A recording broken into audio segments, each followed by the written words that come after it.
Coltivare i pomodori non è solo una questione di trapiantare la pianta e darle da bere. Se vuoi coltivarlo in modo professionale, ci sono una serie di passaggi e di trucchi che devi applicare in modo attento. Quindi oggi voglio lasciarti una guida definitiva alla coltivazione dei tuoi pomodori in 10 step. E ciao a tutti farmer, spero tutto bene, sono Matt the Farmer, siamo nella mia azienda agricola, nello specifico nella mia serra, perché stiamo incominciando a coltivare i pomodori.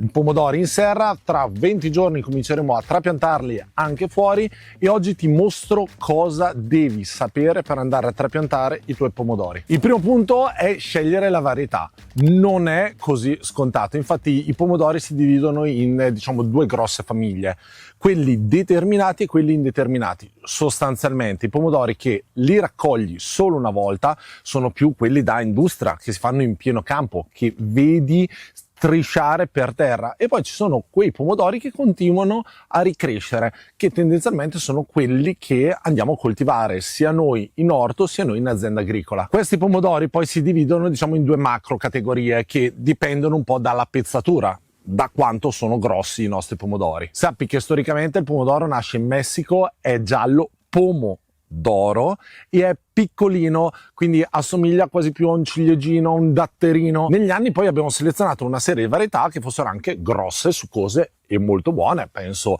al cuore di bue, penso al San Marzano, quindi la scelta diventa importante perché in base al pomodoro che andremo a coltivare ci sono un po' di tecniche differenti. Ti do un consiglio, soprattutto se coltivi una decina di piante all'anno di pomodori.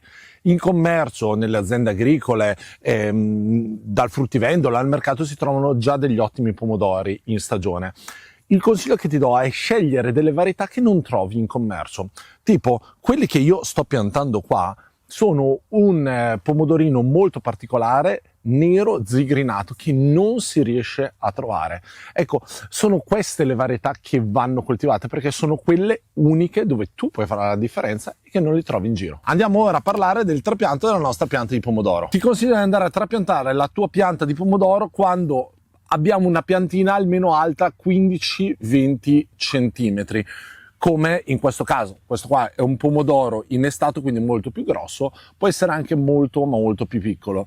Nel caso tu voglia incominciare a fare una semina del pomodoro, quindi partire dal seme, sappi che il pomodoro è molto lungo andare in produzione, infatti tendenzialmente per andare a fare un trapianto verso maggio si vanno a seminare i pomodori circa verso fine febbraio.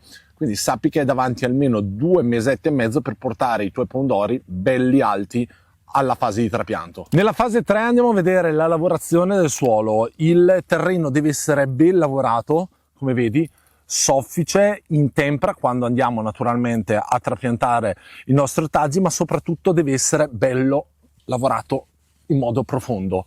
Questo qua ci serve sia per far attecchire al meglio le nostre piante, ma soprattutto per evitare il ristagno idrico. Quindi vuol dire che più profondamente è lavorato il suolo, più l'acqua può drenare. Naturalmente noi abbiamo usato una vangatrice in modo tale che non si crei una soletta di lavorazione. Quindi vangatrice e erpice rotante appunto per evitare questo problema. Naturalmente il nostro terreno è già stato anche concimato di base. Arriviamo alla fase 4, le distanze e le tecniche di sostegno che diamo ai nostri pomodori. Io tengo le piante circa a 60-70 cm di distanza. Negli anni ho provato varie tecniche, le ho provate a mettere molto più attaccati a 45 cm di distanza, sono arrivato l'anno scorso a 50, quest'anno sto andando quasi a 70 cm. Perché? Perché nelle stagioni umide non passa aria. Non passando abbastanza aria si crea sempre umidità e quindi attacchi fungini, peronospora, quindi i tuoi pomodori si ammalano di più. Nel voler produrre di più, produci così di meno. Per quanto poi riguarda i sostegni, possiamo usare il classico sostegno a canna. Qua ci sono vari video che ho fatto dove ti faccio vedere varie tecniche, te le lascio magari in descrizione.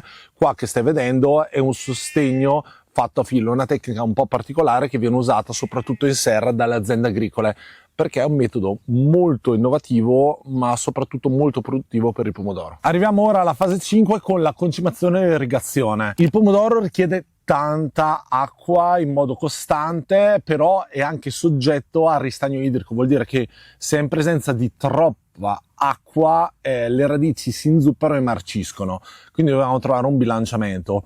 Ora, naturalmente è sempre difficile dire dai da bere ogni giorno, ogni 2 giorni, perché dipende dalla condizione atmosferica. Abbiamo lavorato comunque il terreno in modo abbastanza profondo per fare in modo che l'acqua riesca a drenare e non ci siano ristagni nel terreno. Io ti consiglio di andare a utilizzare un sistema goccia a goccia che riesce a dare da bere ai nostri pomodori in modo ottimale. Ti consiglio anche di non usare metodi di irrigazione che vanno a bagnare le foglie.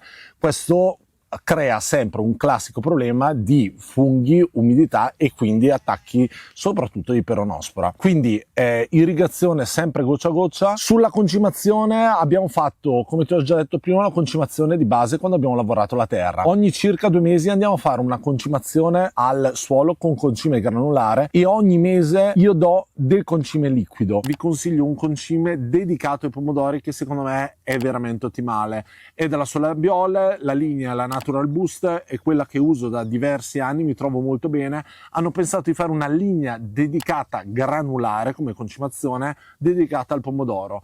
Devo dirti che dalle prove che ho fatto i risultati sono veramente ottimi.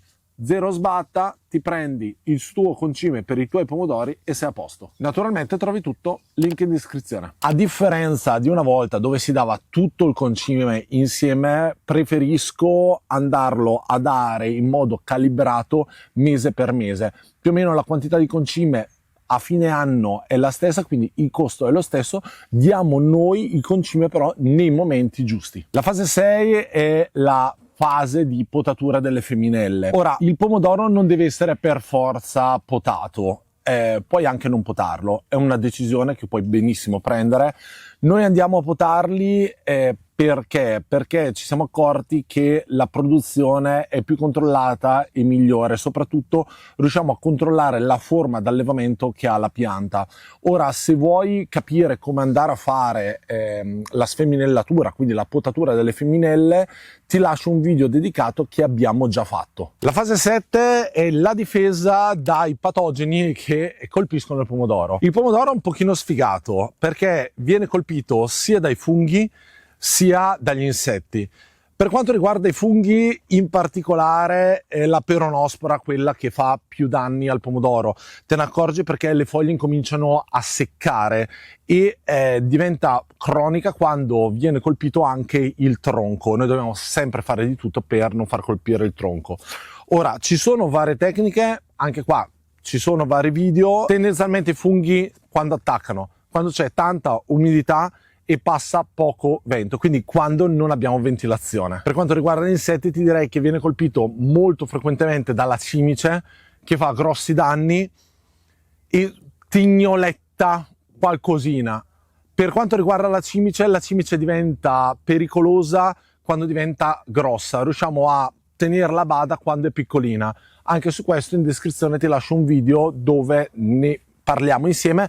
Dopo tutte queste fasi le vedrai durante l'anno perché le vedremo insieme proprio in campo e vedrai come vado a combattere per ogni singolo insetto o parassita. La fase 8 è una delle fasi più piacevoli perché parliamo della raccolta. Il pomodoro viene raccolto quando è maturo, ti consiglio naturalmente di staccare il pomodoro solo quando è veramente maturo perché è molto più succoso. Tieni conto che una pianta di pomodoro può produrre sino a 5 kg a pianta a stagione, quindi è un'ottima produzione. Tieni conto quando vai a piantare le piante di pomodoro anche di questa piccola regola, in modo tale da non avere troppo pomodoro piantato che non sai cosa fartene. E qua arriviamo alla fase 9 che è la conservazione. Quando abbiamo una sovrapproduzione di pomodoro, non te lo devo dire io, la passata di pomodoro diventa naturalmente obbligo. La fase 10 è la fine ciclo di pomodoro. Io ti consiglio di prendere tutta la ramaglia di pomodoro e portarla in un'isola ecologica, non trinciarla nel tuo terreno. Molte volte la ramaglia rimasta, le piante rimaste sono state attaccate alla peronospora e rischiamo di tenere la peronospora nel terreno. In quel caso sarebbe meglio comunque fare qualche trattamento, magari anche con zolite, o fare dei sovesci con della senape, in modo tale da sterilizzare il più possibile il terreno appunto alla peronospora. Quindi queste qua sono le 10 fasi di coltivazione del pomodoro in modo naturalmente professionale, e voglio seguirti durante questa stagione. Vedremo tutte le varie fasi, sono già usciti dei video, quindi rimani aggiornato, iscriviti, mi raccomando, al canale appunto per vedere ogni step. Quando capita a te in orto vuol dire che anch'io ho lo stesso problema e ho già una soluzione per te. Farmer, ci vediamo al prossimo video. Ciao a tutti!